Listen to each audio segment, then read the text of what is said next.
Okay, so today's story time is a pretty serious one, actually. Usually I'm like, oh, this is a pretty funny one. It's a pretty crazy one. I mean, this one's definitely crazy, but also serious. So if you don't like serious stuff, go watch a different story because this one's kind of serious. Anyway, I hope you enjoy the story time. If you want more like this, well, it won't be exactly like this, but if you want more serious, toned stories, I certainly have a few that I haven't told. So leave a like if you want to see more stuff like this, and let's jump into it. So today's story time all takes place back when I was 16 years old.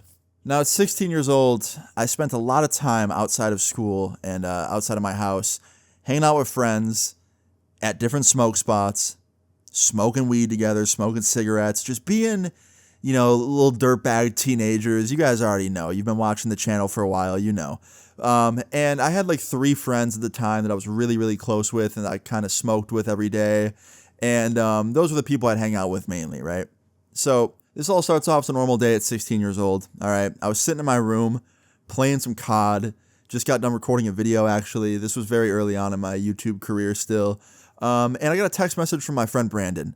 Brandon hits me up. He was like one of my go-to homies. And he asked me if I wanted to smoke on this night. Now, it was a Friday night. None of us had shit planned. So I was like, yeah, I'm down. And I was like, where do you want to meet at? And he's like, meet me at my house. I want to check out this new spot that I found.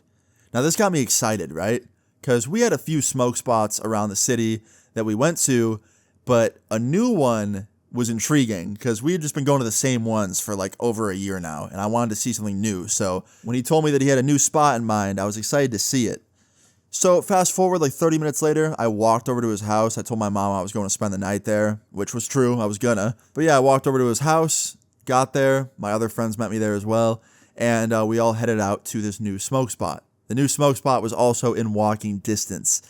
Now, the whole time we're going there, Brandon's just hyping this place up. He's like, I can't wait for you guys to see this spot. Like, I was looking online. It's crazy looking. And I'm like, what do you mean you were looking online? Like, I thought you were taking us to like a forest or something, or like, I don't know, a park.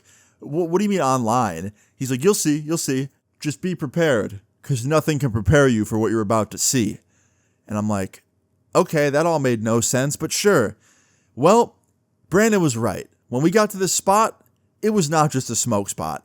It was a 5-story abandoned office building. Like literally newly abandoned.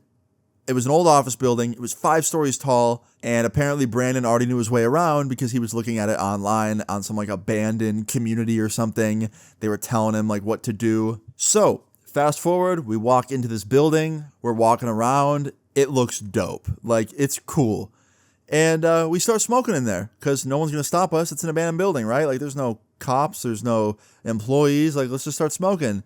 So my two friends were smoking weed. I was smoking a cigarette. I know, kind of gross, but that's just what I was doing at the time. And I'm smoking this cigarette and I'm walking around like the main first floor. And I noticed there's a staircase that goes all the way up to the roof. And I'm like, yo, let's go smoke on the roof. Everyone's like, yeah. So we go up the stairs. We get all the way to the top. We get out on the roof, and immediately we are greeted to a sight that I think nobody expected. We walk out there, and I notice this man who's probably like in his 20s, early 20s, sitting on the edge of the building, like looking down with tears running down his face. And it took me no longer than a second to know exactly what I was looking at. I was like, oh, this guy's about to make a huge mistake. I need to stop him. So he notices us standing there, right? And I walk up to him and I was like, hey man, don't mean to intrude. Is everything okay? And he was like, no, it's not. And I was just like, listen, I know I'm just a 16-year-old kid that probably just annoyed you, but I can't help but notice you're about to make the biggest mistake of your life. So don't do it. And he just looked at me like really surprised. And I was just like, yeah, man, don't do it. Like, believe it or not, I've been there, I've thought about it, but it's not a solution. Don't do it. And he broke down and he started telling me and my friends all about what led him to it and why he was so depressed. He was talking about a relationship that he had just gotten out of, and I guess his girl accused him of cheating when he wasn't and kicked him out of his house that they were living in together. And yeah, essentially this guy just had a horrible streak of luck, and he was obviously super depressed about it and about to make a huge mistake. And We ended up talking to this dude for like 30, 45 minutes, just going back and forth, going through pretty much all of our personal lives and struggles, like just relating to each other. It was actually super wholesome and one of the most open I guess, open conversations I've ever had with any of my friends and a random stranger. Like, it was definitely needed. And I think all of us kind of like confiding in each other helped this dude feel better. And by the end of the conversation, he was not sitting over that ledge. He was standing up in our little circle, hanging out with us. And we went and just like checked out the building after that and kind of just kicked it and talked for a little bit. And I ended up giving him my number. And I was like, dude, listen, you ever get any thoughts, anything like that, you call me. He's like, bro, you're so young, man. I'm not going to rely on a kid for advice. I was like, dude, fuck that. We are friends now. You call me if you have a problem. He's like, likewise, dude, likewise. And I'm like, good. Now, the craziest part about this story is it doesn't end there, okay?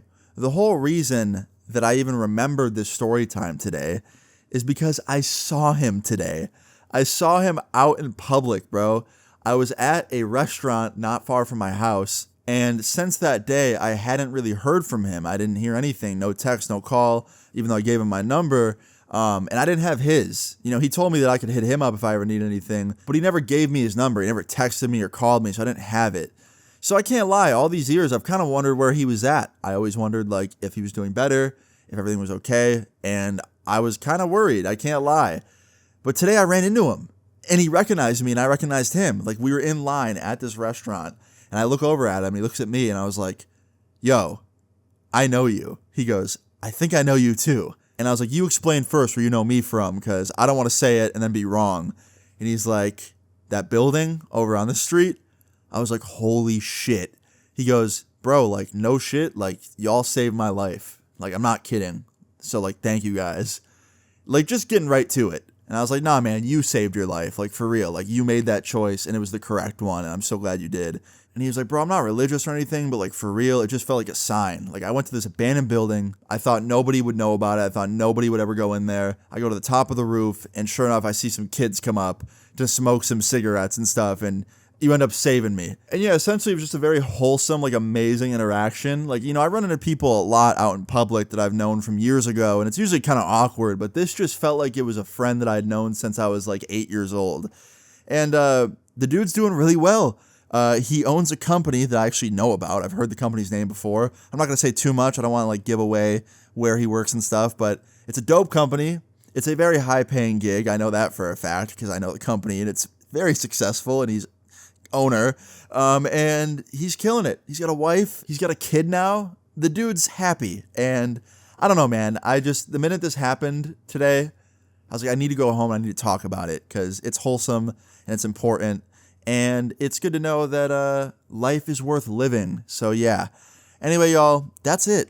I hope you enjoyed the story time. It had a happy ending, and a lot of my stories don't, so I'm glad this one did.